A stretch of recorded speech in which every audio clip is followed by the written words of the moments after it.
السلام عليكم ورحمة الله وبركاته. الحمد لله الذي وحده والصلاة والسلام على من لا نبي بعده أما بعد. قال الله تعالى بعد أعوذ بالله من الشيطان الرجيم بسم الله الرحمن الرحيم. إن الذين قالوا ربنا الله ثم استقاموا تتنزل عليهم الملائكة ألا تخافوا ولا تحزنوا وابشروا بالجنة التي كنتم توعدون. صدق الله العظيم العليم. قال النبي صلى الله عليه وسلم إنما الأعمال بالنيات وإنما لكل امرئ ما نوى ومن كانت هجرته إلى الله ورسوله فهجرته إلى الله ورسوله ومن كانت هجرته إلى الدنيا امرأة يصبها يتزوجها كما قال عليه الصلاة والسلام. எல்லா புகழும் புகழ்ச்சியும் இந்த பிரபஞ்சத்தை படைத்து பரிபாலித்து தன்னுடைய கட்டுப்பாட்டில் வைத்திருக்கக்கூடிய ஏக இறைவனாகிய அல்லாஹ் ஒருவனுக்கே உண்டாகட்டுமாக.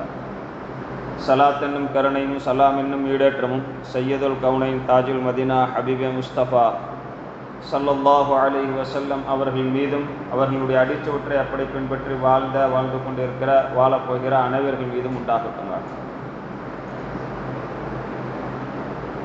முதன்மையாக அல்லாஹை அஞ்சு கொள்ளும்படியாகவும் அல்லாஹுடைய கட்டளைகளை முடியுமான அளவிற்கு எடுத்து நடக்கும்படியாகவும் அல்லாஹ் எவைகளை செய்ய வேண்டாம் என்று விலக்கினானோ அப்படிப்பட்ட காரியங்களை விட்டு முழுமையாக விலகி கொள்ளும்படியாக எனக்கும் அப்பால் உங்களுக்கும் வசீகத்தும் செய்து கொள்கிறேன். சங்கைக்குரிய மேலான பெரியார்களே, சகோதரர்களே, நம்மளிடத்தில் 1447 ஹிஜ்ரி ஆண்டினுடைய 8 மாதங்கள் வந்தது போயிடுச்சு. 8 மாதங்கள் முஹர்ரம், சஃபர், ரபியுல் அவ்வல், ரபியுல் ஆஹிர், ஜமாத்துல் அவ்வல், ஜமாத்துல் ஆஹிர், ரஜப், ஷஅபான், இந்த 8 மாசமும் வந்துச்சு போயிடுச்சு. 9வது ரமதான் வந்துடுச்சு, போய்கிட்டு இருக்கு, முடிஞ்சிருச்சு, அவ்வளோதான். அடுத்த ஜும்மா பெருநாளாக இருக்கலாம் அல்லது அடுத்த நாள் கண்டிப்பாக பெருநாளாக இருக்கும். இப்போ நாம் யோசிக்கணும், இந்த 8 மாசமும் வந்துச்சு போச்சு, ரமலானும் வந்துச்சு போச்சு, என்ன வித்தியாசம் எனக்கு? இதில் எனக்கு என்ன வித்தியாசம் ஏற்பட்டுச்சு? ரமலான் ரமலான் ரமலான்னு சொல்கிறோம், ரமலானை வரவேற்கிறோம், ரமலானுக்காண்டி காத்து இருக்கிறோம், ரமலானுக்காண்டி ஏற்பாடுகளை செய்கிறோம். இதெல்லாம் எதுக்காக வேண்டும்? ரமலானை கொண்டு எதை அடைய போகிறோம்? பசிச்சிருக்கிறது, தாகிச்சிருக்கிறது தான் ரமலானுடைய நோக்கமா? இதுக்காண்டி தான் ரமலானை எதிர்பார்த்துக்கிட்டு இருந்தோமா? அல்லது இரவில் விழிச்சிருக்கிறது தான் ரமலானுடைய நோக்கம்? என்னிடத்துல 23 நாட்கள் கடந்துருச்சு, ரமலானுடைய 23 நாள் கடந்துருச்சு. 23 நாட்கள் கடந்து என்னிடத்துல என்ன மாற்றம் ஏற்பட்டுச்சு? ரமலான் அப்படிங்கிறது நான் 23 நாட்கள் பசிச்சிருந்தனால வயிற்றுல 2 இன்ச்சு குறைஞ்சிருச்சு, அது ரமலானுக்கு கிடையாது. அது டயட், அது பாடி ஃபிட்னஸ். அது ரமலான் இல்லாத மாதங்கள்ல கூட எத்தனையோ பேர் செஞ்சுக்கிட்டு இருக்கிறாங்க, முஸ்லீம் அல்லாதவர்களும் செஞ்சுக்கிட்டு இருக்கிறாங்க. இதுக்கு ரமலான் தேவையில்லை, இதுக்காக ரமலான் தேவையில்லை. இல்லைங்க, சஹர் சாப்பிட்றேன், எல்லாரும் சாப்பிட்ற நேரத்துல பசிச்சு இருக்கிறேன், நான் வித்தியாசமா வாழ்ந்துகிட்டு இருக்கிறேன், இது அல்லாஹுடைய கட்டளை கிடையாது. சஹர் சாப்பிடுறதும் பகல்ல பட்டினியா இருக்கிறதும் இரவுல விழிச்சிருக்கிறதும் இது அல்லாஹுடைய நோக்கம் கிடையாது. அல்லாஹ் ரமலானுக்கு நோக்கமாக வச்சதே தக்வாவை தான். ரமலானுடைய நோக்கமாக அல்லாஹ்ல வச்சதே தக்வா தான். நான் ஒரு வியாபாரம் செய்யறேன், ஒரு விவசாயம் செய்யறேன். ஒரு விவசாயம் செஞ்சார், 3 மாசத்துல அவர் பயிரை மஹ்சூல் சொன்னார். அவர் மஹ்சூல் செய்யற அந்த காலகட்டத்தை நெருங்க பயிருடைய நிலைமை என்னன்னு அவர் பார்க்கிறாரு. பயிர் பதிராகவே இருக்குன்னா அவர் அந்த பயிரிடத்துல எப்படி நடந்துக்குவார்? 1 மாசம் சீசன் இருக்குது, ஒரு வியாபாரி 23 நாட்கள் நடந்துருச்சு, கணக்கு எடுத்து பார்க்கிறாரு, முதலுக்கே மோசமா இருக்குன்னு சொன்னா இவர் கடையை திறந்து வச்சுட்டு உட்கார்ந்து இருப்பாரா? இவர் சந்தோஷப்படுவாரா? அப்போ ஒவ்வொருத்தரும் தான் செய்யற தொழில, தன்னுடைய உத்தியோகத்துல ஒருத்தர் என்ன பண்றாரு? சீசன் நேரத்துல போனஸ் எக்ஸ்ட்ரா வேலை செய்யறாரு. அப்ப அவருக்கு போனஸ் வருதா வரலையா எதிர்பார்ப்பாரா? கட்டாரா? எதுவுமே இல்லை. என்னுடைய 11 மாதங்கள்ல ஒரு மாதமாக இது கழிஞ்சுக்கிட்டு இருக்குதா அப்படின்னு சொன்னா அப்ப அல்லாஹ் சொன்ன தக்வா எங்க இருந்து வந்துச்சு? தக்வாங்கிறது முதல்ல என்ன? தக்குவாங்கிறது என்ன? அமல் செய்யறதுக்கு பேர் தக்குவா? அமல் செய்யறதுக்கு பேர் தக்குவா கிடையாது. பாவத்திலிருந்து வெளியில வர்றதுக்கு பேர் தான் தக்குவா. இப்ப நாம யோசிக்கணும், இன்னைக்கு நான் ஒரு நாள்ல எவ்வளவு தடவை எவ்வளவு பாவங்கள்ல இருந்து நான் வெளியில வந்திருக்கேன். இந்த 23 நாட்கள்ல எவ்வளவு பாவங்கள்ல இருந்து நான் வெளியில வந்திருக்கேன். எத்தனை பாவங்களை நான் விட்டுட்டேன், எத்தனை பாவங்களுக்கு நான் தௌபா செஞ்சிட்டேன். பாவம் இடத்துல இருந்து போயிடுச்சுங்கிறதுக்கு அடையாளமே அந்த பாவம் நம்மகிட்ட திரும்ப நடக்கக்கூடாது. அந்த பாவம் திரும்ப நம்மகிட்ட நடக்குது அப்படின்னு சொன்னாலே நான் இன்னும் என்ன ஆகல, அந்த பாவத்துல தக்குவாதாரியாக மாறலன்னு. இப்ப கண்ணியத்திற்குரிய மேலான பெரியார்ல சகோதரர், இப்ப யோசிச்சு பாருங்க, நம்ம வாழ்க்கையில நம்ம ரமலானை அடைஞ்சு 23 நாட்கள் கடந்திருக்குது. இந்த 23 நாட்கள்ல என்னிடத்துல தக்குவா எவ்வளவு உற்பத்தி ஆகி இருக்குது. தக்குவா, நான் பாவத்தை விட்டு எவ்வளவு விலகி இருக்கேன். ரெண்டாவது, ரமலான் என்ன ஆகணும் அப்படின்னு சொன்னா, ஒரு மனிதனை கல்வி சுத்தப்படுத்தும். ஒரு மனுஷனை ரமலானுங்கிறது கல்வி சுத்தப்படுத்தணும். நபி ஸல்லல்லாஹு அலைஹி வஸல்லம் ஷாபான் மாசத்தினுடைய கடைசியில மெம்பர்ல ஏறினாங்க. முதல் மெம்பர்ல காலை வச்சோன்னு சொன்னாங்க ஆமீன் அப்படின்னு. இப்ப சஹாபாக்கள் கேட்டாங்க, யார் சொல்ல என்ன மெம்பர்ல காலை வச்சு ஆமீன் சொல்றீங்க, புரியலையே. முதல் மெம்பர்ல காலை வச்சோன்னே ஜிப்ரீல் அலைஹிஸ்ஸலாம் எனக்கு முன்னாடி காட்சி அளித்து சொன்னாங்க, யார் ரமலான் மாதத்தை அடைந்து கொண்டும், யார் ரமலான் மாதத்தை அடைந்து கொண்டும் தன்னுடைய பாவங்களுக்கான பரிகாரம், பாவ மன்னிப்பை பெற்றுக் கொள்ளவில்லையோ அவர் நாசம் அடைவாராக. ரமலான் மாசம் வந்துருச்சு, என்னுடைய பாவத்திற்கான மன்னிப்பை நான் அடைஞ்சு கொள்ளணும். இப்ப யோசிச்சு பாருங்க, நம்மளுடைய எவ்வளவு பாவத்திற்கான மன்னிப்பை நம்ம அடைஞ்சு கொண்டோம். பாவத்துக்கான மன்னிப்பை அடைஞ்சு கொண்டதற்கான அடையாளமே என்னன்னு சொன்னா, அந்த பாவம் திரும்ப இவர்கிட்ட வரக்கூடாது.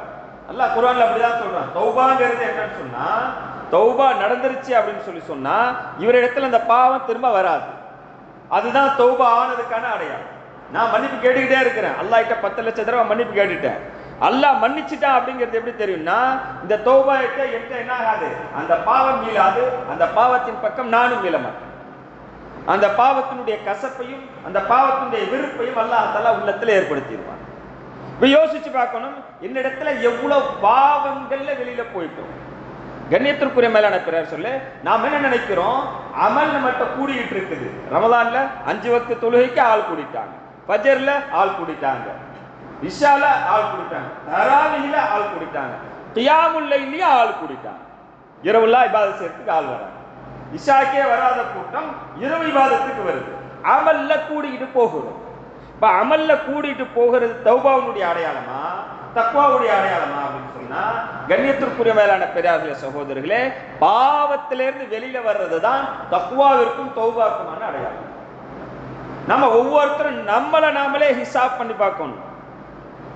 ஹாசிபு அன்புசக்கும், உங்களுக்கு நீங்களே கணக்கு போட்டு பாருங்க. ஏன்னா நாளை கியாமத்துல நம்மளுடைய செயலத்தை வேற யாரும் திருத்த மாட்டாங்க, நாம தான் திருத்துவோம். இக்ரா கிதாபக், உன்னுடைய செயலத்தை நீயே படிச்சு பாருன்னு அல்லாஹ் தஆலா. உன்னுடைய செயலத்தை நீயே படிச்சு பார்த்து நீ எழுதின ஆன்சருக்கு நீயே மார்க் போட்டுக்கோ. 35 மார்க்கா 50 மார்க்கா, நீ ஜன்னத்துல் பக்கைக்கு போகணுமா இல்லது ஜன்னத்துல் ஃபிர்தௌஸுக்கு போகணுமா, உனக்கான மார்க்கை நீயே போட்டுக்கோன்னு சைலட் அல்லாஹ் தஆலா கையில கொடுத்துருவான். நாம சைலட்டுக்கு, நாம எழுதுனதுக்கு, நாம வாழ்ந்ததுக்கு, நாம பேசுறதுக்கு, நாம பார்த்ததுக்கு நாம தான் மார்க் போடணும். அங்க போய் நமக்கு மார்க் போடுறதுக்கு முன்னாடி இந்த உலகத்துல யோசிச்சு பார்க்கணும், நான் வாழக்கூடிய வாழ்க்கை பாவத்தை விட்டு வெளியில வந்த வாழ்க்கையாக இருக்குதா? கண்ணியமானவர்களே, பாவங்கிறது என்ன? பாவங்கிறது என்ன? மது குடிக்காம இருக்கிறது பாவத்தை விட்டு விலகிறதா? வட்டி வாங்காம இருக்கிறது இது மட்டும்தான் பாவமா? இதை தவிர பாவமே இல்லையா? இன்னைக்கு மக்கள் இடத்துல போய் தக்வா பத்தி சொன்னா, பாவத்தை விட்டுருங்கன்னு சொன்னா எதுக்குங்க? அதெல்லாம் பாவம் செய்யறவங்ககிட்ட போய் சொல்லுங்க. ஒருத்த குடிச்சுட்டு சுத்துறான் பாருங்க, அவன்கிட்ட போய் சொல்லு. அந்த தெருவில் ஒருத்த வட்டி வாங்கிட்டு இருக்கிறான் பாருங்க, அவன்கிட்ட போய் சொல்லு. எங்க தக்வாவை கொண்டு அச்சமுறுத்தப்படாத எந்த குத்துபாவுமே கிடையாது தெரியுமா? ஒரு வருஷத்துல எத்தனை ஜும்மாவை நம்ம அட்டன் பண்றோமோ அத்துணை ஜும்மாவிலையுமே குத்துபால தக்வாவை கொண்டு வசியத் செய்யறது வாஜிபு. இத்தகுல்லாஹ், நிக்காஹுடைய குத்துபாலையும், கல்யாணத்துக்கு மாப்பிள்ளை பொண்ணு சந்தோஷமா இருக்க போறாங்க, அந்த நிக்காவுடைய குத்துபாலையும் நபி ஸல்லல்லாஹு அலைஹி வஸல்லம் யாருக்கெல்லாம் நிக்கா செஞ்சு வச்சாங்களோ எல்லாருக்கும் தக்வாவை தான் வசியத் செஞ்சாங்க. நபி ஸல்லல்லாஹு அலைஹி வஸல்லம் ஆக பெரிய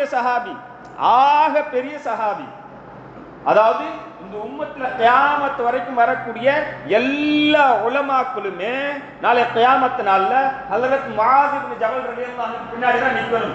அப்படிப்பட்ட இந்த உம்மத்தினுடைய மிகப்பெரிய ஆலிம் முஃப்தி அந்த முஆஸ் இப்னு ஜபல் ரலியல்லாஹு அன்ஹு யமன் நாட்டுக்கு அனுப்பி வைக்கும் பொழுது நபி ஸல்லல்லாஹு அலைஹி வஸல்லம் கூடவே வந்துட்டு அங்க கிட்டக வந்ததுக்கு பிறகு கையை பிடிச்சு சொன்னாங்க, இத்தகில்லாஹ், அல்லாஹ் பயந்து நடந்து,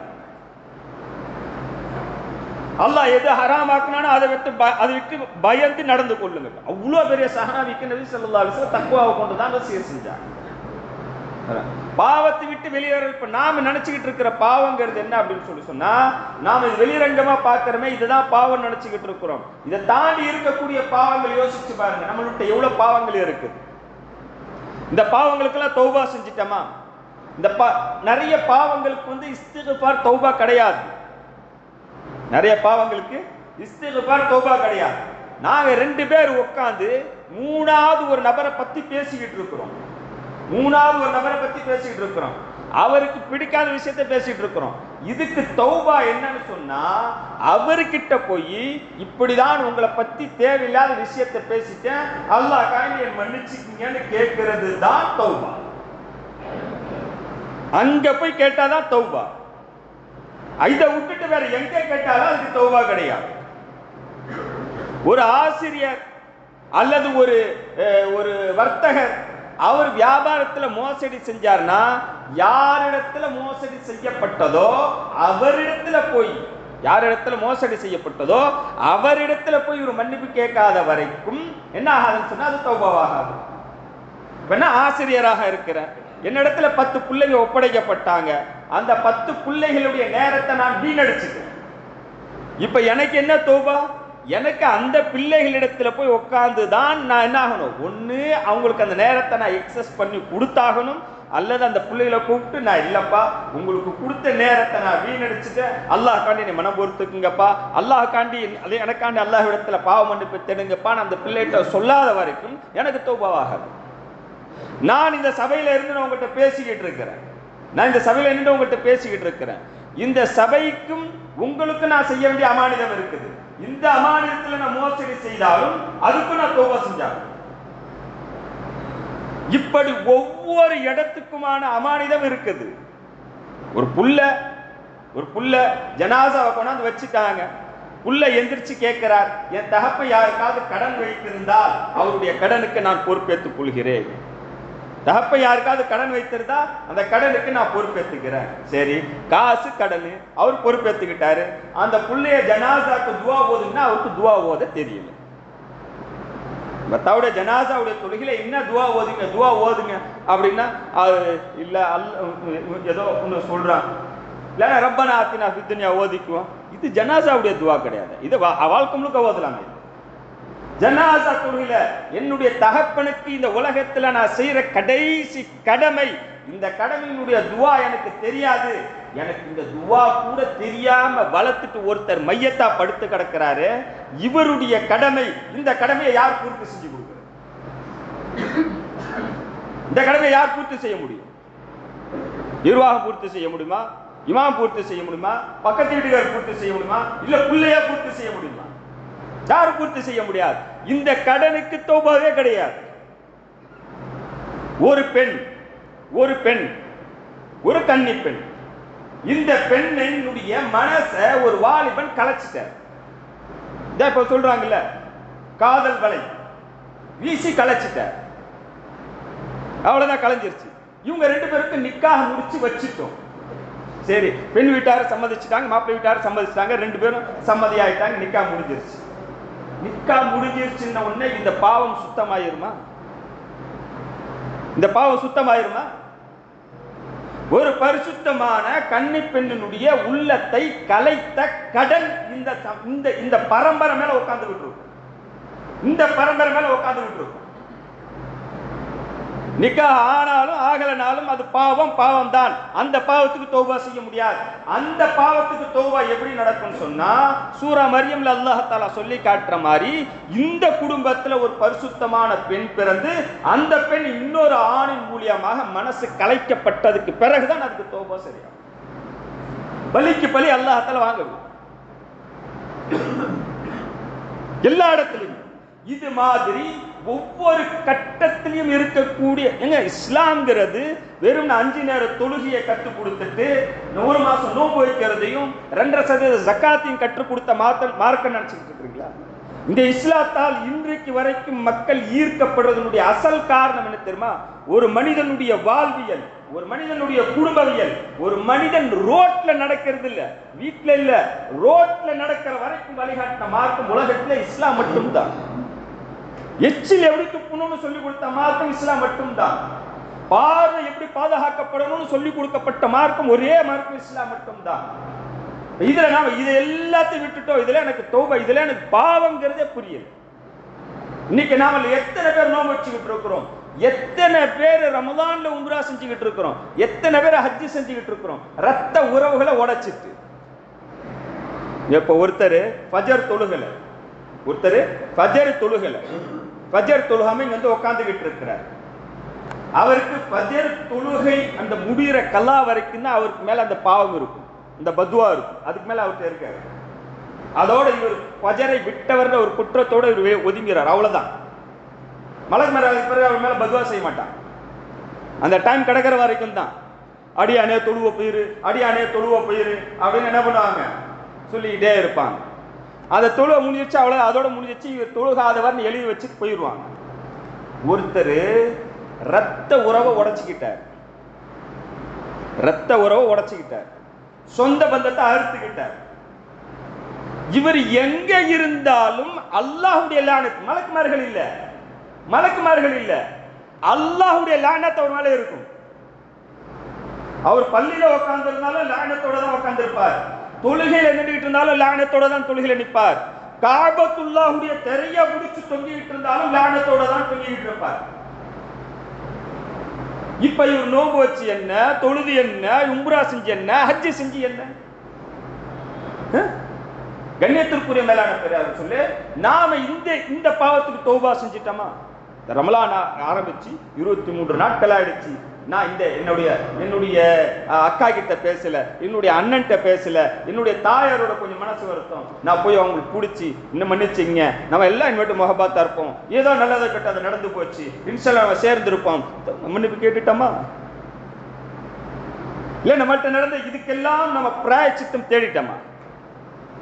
இதெல்லாம் பிராயச்சித்தம் தேடல அப்படின்னு சொன்னா இந்த நோவை கொண்டு நாம எதை தான் அடைய போகிறோம்? நோவை நம்ம கொண்டு நம்ம என்னதான் அடைய போகிறோம்? நபி ஸல்லல்லாஹு அலைஹி வஸல்லம் சொன்னாங்களே, கம் மின் ஸாயிமின் லைஸ மின் ஸியாமிஹி இல்லல் ஜூஅ வல் அத்ஷ். எத்தனையோ மனிதர்கள் நோன்பு இருக்கிறாங்க, எத்தனையோ மக்கள் நோன்பு இருக்கிறாங்க, அவர்களுடைய நோன்பை கொண்டு அவங்களுடைய பசி தாகத்தை தவிர அவங்களுக்கு வேற ஒண்ணுமே கிடையாதுன்னு சொன்னாங்களே. அப்படிப்பட்ட நோன்பாளிகளாக வர இருக்க போகிறோம்? என்னுடைய நோன்பு நான் பசிச்சு இருக்கிறது, தாகிச்சு இருக்கிறது மட்டும்தான் எனக்கு நோன்பா? என்னுடைய நோன்பை எனக்கு உயிரோட்டத்தை கொடுக்க வேணாமா? தக்வாவை தர வேணாமா?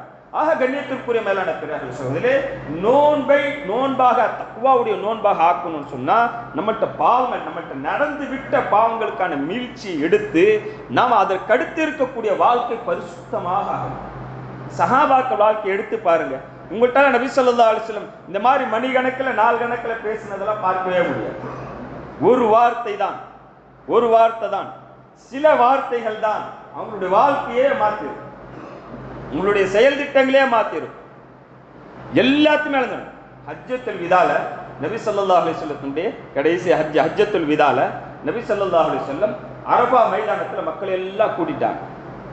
அரஃபா மைதானம் துவா கபூலாகக்கூடிய இடம். அரஃபா மைதானம் துவா கபூலாகிற இடம். துவாவுக்கு உட்கார்ந்து இருக்கிறது சர்தாரே துஆ ஆலம் தாஜுல் மதீனா ஹபீப முஸ்தபா ஸல்லல்லாஹு அலைஹி வஸல்லம், இருளக சர்தார். அப்படிப்பட்ட நபி துவா செய்யறதுக்கு கையேந்திட்டாங்க. எதிரில் உட்கார்ந்து இருக்கிறது 1,00,000க்கும் அதிகமான சஹாபாக்கள். இடமும் புனித இடம், நாளும் அரபாவுடைய நாள். கேட்கக்கூடிய நபர்களும் ஆமீன் சொல்லக்கூடிய நபர்களும் மனிதர்கள் சிறந்தவங்க.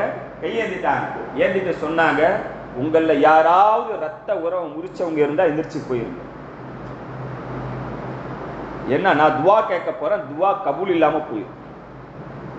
நான் துவா கேட்க போறேன், துவா என்ன இருக்காது, வானத்துக்கு போகாத, ரிஜெக்ட் ஆயிடும், அப்ளிகேஷன் ரிஜெக்ட் ஆயிடும். அதனால யாராவது ரத்த உறவு முடிச்சிருந்தா எந்திரிச்சு தயவு செஞ்சு வெளியில போயிருங்க, நான் துவா செய்யணும். ஒரே ஒரு சஹாபி எந்திரிச்சு வேக வேகமா ஓடினார். ஓடு போயிட்டு திரும்ப ஓடியாந்து உட்காந்துட்டார். கேட்டாங்க, ஏன்ப்பா ஓடினா, ஏன் ஓடுங்க? யார் சொல்ல, எங்க சின்னம்மாவோட நான் பேசாம இருந்தேன், இங்க சின்னம்மாவோட பேசாம இருந்தேன். எப்ப நீங்க இப்படி சொல்லிட்டு இருந்தா ஓடி போய் அவங்கள்ட்ட முசாபா கொடுத்து பேசிட்டு ஓடியாங்க. நாம எத்தனை தடவை இதெல்லாம் கேட்டிருப்போம். நாம எத்தனை தடவை ஓடிப்ப அண்ணன்ட்ட, தம்பிட்ட, சின்னமாட்ட, பெரியமாட்ட, அத்தைகிட்ட, மாமாகிட்ட ஓடி முசாபா செஞ்சு கட்டி உடிச்சு அழுது நாம எல்லாம் மன்னிச்சிருவோம், எல்லாம் ஒன்னாக இருப்போம். நம்ம எத்தனை தடவை செஞ்சிருப்போம். கண்ணியத்திற்குரிய மேலான பெரியார்கள் சொல்லி, விஷயங்கள் செய்திகள் அது காதுல இருந்தால் செய்தி, செயல்ல இருந்தால் அது குர்ஆன். இன்னைக்கு நமக்கு செய்தியாக தெரியும், குர்ஆனும் ஹதீஸும் செய்தியாக தெரியும். குர்ஆன்ல தெரியுங்க, குர்ஆன்ல இதெல்லாம் இருக்கு தெரியுங்க. அது நபி தெரியுங்க, நபி ஸல்லல்லாஹு அலைஹி வஸல்லம் சொன்னது நல்லா தெரியுங்க, நல்லா தெரியுங்க. செயல்படுறது இந்த காலத்துக்கு செட் ஆகும். கண்ணியத்திற்குரிய மேலான பெரியார் சொல்லு, காலத்திற்கான நபியும் அல்லாஹ் அனுப்பவில்லை, காலத்திற்கான குர்ஆனையும் அல்லாஹ் தஆலா அனுப்பவில்லை. கியாமத் வரைக்கும் இதுதான், இவங்க தான் நபி, கியாமத் வரைக்கும் இதுதான் குர்ஆன், கியாமத் வரைக்கும் இதுதான் சட்டம். இன்னைக்கு எல்லா விதமான நமக்கு வாழ்க்கையில ஒண்ணு நடக்குது அப்படின்னு சொன்னா அதுக்கு நாம பிராயச்சித்தம் எங்க தேடணும் சொன்னா உலகத்துல தேடுறோம். ஆனா பிராயச்சித்தம் எதுல இருக்குன்னு சொன்னா குர்ஆன் ஹதீஸ்ல இருக்கு. பிராயச்சித்துக்கு நம்ம எங்க போறோம்? பிராயச்சித்தை தேடி எங்க போறோம்? உலகத்துல போறோம். ஆனா பிராயச்சித்தம் எங்க இருக்குது? குர்ஆன் ஹதீஸ்ல இருக்கு. சும்மா யோசிச்சு பாருங்க. இப்ப பொதுவாக எல்லா இடத்துலயுமே ஒரு சின்ன உதாரணம், இன்ஷா அல்லாஹ் அல்லாஹ் தஆலா நமக்கு விளங்குறதுக்கு அமல் செய்யறதுக்கு தௌஃபீக் தரணும். ஒவ்வொன்றையுமே ஒருத்தருக்கு ஆண் பிள்ளையா இருக்குது பிரச்சனை இல்லை, பொம்பளை பிள்ளையா இருக்குது பிரச்சனை இல்லை. ஒருத்தருக்கு ஒரு ஆம்பளை புள்ள இருக்குது, 2 பொம்பளை புள்ள இருக்குது, அல்லது 2 ஆம்பளை புள்ள இருக்குது, ஒரு பொம்பளை புள்ள இருக்குது. உதாரணத்துக்கு வச்சு இப்ப ஒரு பொம்பளை புள்ளையா இருக்குது, பொம்பளை பிள்ளைக்கு மூத்த பிள்ளைக்கு ஒரு 10 சவரன் போட்டு கல்யாணம் பண்றாங்கன்னா மிச்சம் 3 பிள்ளைக்கும் அதே 10 மூத்த பிள்ளைக்கு அவ்வளவுதாங்க போட்டேன், அதனால இந்த பிள்ளைக்கு அப்படியே கல்யாணம் பண்ணி வச்சிருக்கேன். ஆம்பளை பிள்ளையா இருக்குது, எங்க மூத்த மகனுக்கு 5 சவரன் மகர் கொடுத்தாங்க, இந்தாங்க இளைய மகனுக்கு அதே 5 சவரன் நகை முடிச்சு கொடுத்தாங்க. இப்ப இப்படி மிக்சிங்ல இருக்கு. இப்ப என்ன பண்ணுவாரு? பொம்பளை பிள்ளைக்கு நகையை சேர்த்துக்கிட்டே வருவார். பொம்பளை பிள்ளைய கல்யாணம் பண்ணி கொடுக்கும்போது 10 சவரன் 15 சவரன் 20 சவரன் போட்டு நிக்கா செஞ்சு கொடுப்பார். ஆம்பளை பிள்ளைய கல்யாணம் பண்ணி கொடுக்கும் பொழுது 2 சவரன் மகன் தரட்டுமா, 3 சவரன் மகர் தரட்டுமா? புள்ளன்னு வந்துட்டா 2 புள்ளையும் அல்லாஹ் இடத்துல ஒரே புள்ள தான். நம்ம மௌத்தா போயிட்டேன்னா என் சொத்து என் ஆம்பளை பிள்ளைக்கு 2 பங்கு வரும், பொம்பளை பிள்ளைக்கு 1 பங்கு வரும். நான் ஹயாத்தா இருந்தேன்னா ஆம்பளை பிள்ளைக்கு 10 ரூபா கொடுத்தா பொம்பளை பிள்ளை கையிலையும் 10 ரூபா கொடுக்கணும். 20 வயசு பையன் கையில 10 ரூபா கொடுத்தா 2 வயசு பையன் கையிலையும் 10 ரூபா கொடுக்கணும். இதுதான் ஒரு தகப்பனுடைய நியதி. ஒரு தகப்பன் பிள்ளைகள்கிட்ட நடக்க வேண்டிய நியதி இதுதான். யோசிச்சு பார்க்கணும். நான் என் மகளுக்கு 20 சவரன் போட்டு அனுப்புனேன், என் மகனுக்கு எவ்வளவு கொடுத்தேன்? எப்பா சொத்து உனக்கு தானப்பா, அந்த கணக்கு இங்க செல்லாது. உன்னை படிக்க வச்சம்பா, உன்னை ஓத வச்சம்பா, உனக்கு கார் வாங்கி கொடுத்தப்பா, இந்த எந்த கணக்குமே செல்லாது. ஹதியான் பங்கு வைக்கிறதுன்னு வர்ற இடத்துல ஒரு சஹாபி நபி ஸல்லல்லாஹு அலைஹி வஸல்லத்துக்கு முன்னாடி உட்கார்ந்துருந்தாங்க. அவர் ஆம்பளை புள்ள வந்துச்சு, அப்படியே வாரி தூக்குனாங்க, ஒரு முத்தம் கொடுத்து மடியில வச்சுக்கிட்டாங்க. கொஞ்ச நேரத்துல பொம்பளை புள்ள வந்துச்சு, அப்படியே வாரி அணைச்சாங்க, தூக்கி மடியில வச்சுக்கிட்டாங்க. 2 புள்ளியும் 2 மடியில இருக்குது. ஒன்னே ஒண்ணுதான் மிஸ். என்னன்னு சொன்னா முத்தம் கொடுத்தது மிஸ். நபி ஸல்லல்லாஹு அலைஹி வஸல்லம் சொன்னாங்க, உங்க பிள்ளைக்கு நீங்க அநியாயம் செஞ்சிட்டீங்க, முத்தத்துல கூட பங்கு வைக்காம முடியாது. 3 புள்ள நிக்குது, கடைக்கு கிளம்பிட்டேன், வெளியில போகும்போது ஒரு புள்ளைய மட்டும் தூக்கி முத்தம் கொடுத்துட்டு போக முடியாது. 3 புள்ள இருந்தா 3 புள்ளைக்கும் முத்தம் கொடுக்கணும், இல்லாட்டினா 3 புள்ளைக்கும் அஸ்ஸலாமு அலைக்கும் சொல்லிட்டு போயிடணும். இந்த அளவுக்கு பிள்ளைகளிடத்துல நீதி செலுத்த வேண்டி வழிகாட்டப்பட்ட மார்க்கம் தான் இந்த இஸ்லாம். இப்ப நாம பிள்ளைகள்கிட்ட இருந்து புடுங்கிட்டோம். இப்ப இந்த பிள்ளைகள்கிட்ட இதனுடைய நவுசத் நடக்குமா நடக்காதா? குடும்பத்தில் எல்லாமே இருக்குங்க, வசதி இருக்குது, கார் இருக்குது, பங்களா இருக்குது. ஆனா வாழ்க்கையில ஒரு நெருக்கடி இருக்குது. எங்க மிஸ் பண்ணன்னு சொன்னா பங்கு வைக்கிறதுல மிஸ் பண்ணது. அன்பு மாறுபடும், அன்பு மாறுபடும். யாக்கூப் அலைஹிஸ்ஸலாம் நபி ஸல்லல்லாஹு அலைஹி வஸல்லம் கேட்கலையா? எல்லாம் 12 பிள்ளைகள் இருக்கிறாங்க, ஒரு புள்ள மேல மட்டும் கொஞ்சம் எக்ஸ்ட்ரா அன்பு இருக்கு. ஏன்னா ஹார்ட் கண்ட்ரோல் கிடையாது, உள்ள கண்ட்ரோல் கிடையாது. பிரியம் மாறுபடும். ஒரு புள்ள மேல மட்டும் எக்ஸ்ட்ரா பிரியம் இருக்கும், இதுல எந்த மாற்று கருத்தும் இல்ல. நபி ஸல்லல்லாஹு அலைஹி வஸல்லம் 11 மனைவிமாருக்கு அழகா பங்கு வச்சாங்க. ஆனா பிரியம் மட்டும் ஒரு பக்கம் எக்ஸ்ட்ரா விழுந்துருச்சு. அல்லாஹ் கிட்ட கண்டாங்க, யா அல்லாஹ் இது ஏன் கண்ட்ரோல்ல இல்ல, நானும் கண்ட்ரோல் பண்ண முடியல, இதுக்காண்டி நீ பொறுப்பெடுத்துக்கோ. நான் 4 புள்ள இருக்குன்னா ஒரு புள்ள மேல மட்டும் எக்ஸ்ட்ரா அன்பு வரும், அது உள்ளம் சார்ந்தது. ஆனா பங்கு வைக்கிறதுல, பங்கு வைக்கிறதுன்னு வர்ற நேரத்துல 4 புள்ளைக்கு ஒரே பங்கு தான், எந்த வித்தியாசமும் காட்ட முடியாது. கண்ணியத்திற்குரிய மேலான பெரியார்ல சொல்லு, இது போன்ற நம்மளுடைய வாழ்க்கையில நடக்கிற பாவங்களுக்கு நம்ம என்னைக்கு தௌபா செய்யணும்? இதுக்கு அஸ்தக்ஃபிருல்லாஹ் ஓதுனா தௌபாவாகாது. நல்லா கவனமா கேட்டுங்க. குடும்பத்துல, உறவுகள்ல, கொடுக்கல் வாங்கல்ல, இதுல எதிலையுமே அஸ்தக்ஃபிருல்லாஹ் தௌபாவாகாது. இதுல எல்லாமே ரிட்டர்ன் மட்டும் தான் தௌபா. இதுல எல்லாமே ரிட்டர்ன் தான் தௌபா. எனக்கும் என்னுடைய சகோதரிக்கும் மத்தியில நான் ஒரு அநியாயம் செஞ்சிட்டேன், நான் சொத்துல அநியாயம் செஞ்சிட்டேன், கொடுக்கல் வாங்கல்ல அநியாயம் செஞ்சிட்டேன் அப்படின்னு சொன்னா அதை அவர்களிடத்துல ரிட்டர்ன் பண்றது மட்டும் தான் இந்த தௌபாக்கான வழி. அதை தவிர்த்து நான் எத்தனை தடவை அஸ்தக்ஃபிருல்லாஹ் ஓதினாலும், எத்தனை குர்ஆன் ஓதினாலும், எவ்வளவு தடவை போய் ஹஜ்ஜி உம்ரா செய்தாலும், அங்க உட்கார்ந்து தௌபா செஞ்சாலும் இந்த தௌபா என்ன ஆகாது? தௌபாவாக ஆகாது. ரொம்ப லேசான உதாரணத்தோட முடிச்சுக்கிறேன். ஒருத்தர் ஒரு கோழி வாங்கினார், அந்த கோழியை வாங்கிட்டு நேரா வீட்டுக்கு வந்தாரு, கத்தி எடுத்தாரு, பிஸ்மில்லாஹி அல்லாஹ் அக்பர் அறுத்தாரு, கோழி ஹலால் உரிச்சாரு. அவர் சால்னாவும் வைக்கலாம், பிரியாணியும் வைக்கலாம், தொக்கும் வைக்கலாம், தந்தூரி வைக்கலாம், என்ன வேணாலும் வச்சு சாப்பிடலாம். அந்த கோழி அவருக்கு ஹலால். ஒருத்தர் நேரா கூட்டு வந்தாரு, என்னடா கோழி வாங்கியிருக்காங்க, கழுத்தை பிடிச்சி முறுக்கி தூக்கி போட்டாரு, செத்து கீழே விழுந்துருச்சு. இப்ப இந்த கோழியை எதுவுமே பண்ண முடியாது. அது முன்னாடி நிக்க வச்சு 10 பேர் ஜமாத்தாக தொழுதாலும் அது ஹலால் ஆகாது. அது இங்கே இருந்து பிளேட்டை பிடிச்சிட்டு போய் காபத்துள்ளால தவாப் செஞ்சாலும் அது ஹலால் ஆகாது. ஜம்சம் தண்ணியில கழுவி எடுத்தாலும் ஹலால் ஆகாது. என்ன பண்ணாலும் அந்த கோழியை ஹலால் பண்ண முடியாது. இதே மாதிரி தான் கொடுக்கல் வாங்கல், குடும்ப வாழ்க்கைகள்ல, நம்மளுடைய உறவுகள்ல நாம செய்யக்கூடிய அநியாயம் இருக்குது, அந்த பாவங்கள் இருக்குது. இந்த பாவத்திற்கு ரிட்டர்ன் மட்டும்தான் தௌபாவாக முடியுமே தவிர வேறு எதுவுமே தௌபாவாக முடியாது. இப்ப நாம யோசிக்கணும், நான் இந்த நோம்புல 23 நாட்கள் கடந்ததுக்கு பிறகு என்னிடத்துல என்ன மாற்றங்கள் ஏற்பட்டுச்சு, இதுல நான் எதனாச்சும் ஒண்ணு செய்ய, இதுல ஏதாவது ஒண்ணு நான் செஞ்சுட்டேனா, எதனாச்சும் ஒரு தௌபாவை நான் எடுத்துட்டேனா, மீண்டு வந்துட்டேனா, வெளியில வந்துட்டேனா அப்படின்னு சொல்லி பார்க்கணும். கண்ணியத்திற்குரிய மேலான சகோதரர்களே, இன்னும் சில நாட்கள் மட்டும்தான் நம்மகிட்ட பாக்கியாக இருக்குது. இன்னும் ஒரு சில நாட்கள் மட்டும்தான் நம்மள்கிட்ட பாக்கியாக இருக்குது. அந்த ஒரு சில நாட்களுக்குள்ள நம்மளுடைய ரமலானை முழுமையாக அடைஞ்சு கொள்ளக்கூடிய அளவுக்கு நம்மளுடைய அமல்களை மட்டுமில்ல, நம்மள்கிட்ட இருக்கக்கூடிய ஏழை நாம மறந்து அல்லது நாம கொஞ்சம் கவனக்குறைவாக செய்துவிட்ட அந்த குற்றங்களுக்கு அல்லாஹ்விடத்திலிருந்து நம்ம பாவ மன்னிப்பை பெற்று இந்த ரமலானை முழுமையாக அடைந்து கொண்ட அப்படிப்பட்ட நன்மக்களாக நாம் ஆகி ரமலானுடைய பாக்கியங்களை பெற்றுக்கொண்டு அல்லாஹ்வுடைய பொருத்தத்தோடு, அல்லாஹ்தால இந்த ரமலானை கொண்டு எப்படிப்பட்ட ஒரு பொருத்தத்தை கொடுப்பானோ அந்த பொருத்தத்தோடு இந்த உலகத்தில் வாழ்ந்து அந்த பொருத்தத்தோடு அல்லாஹை போய் சந்திக்கக்கூடிய நற்பாக்கியசாலிகளாக அல்லாஹ்தால அனைவரும் ஆக்கி அருள் புரிவானாக. சொன்னதில் கேட்டதில் அழகான விஷயங்களை இஹ்லாஸோடு அமல் செய்யக்கூடிய பாக்கியத்தை அல்லாஹ்தால அனைவருக்கும்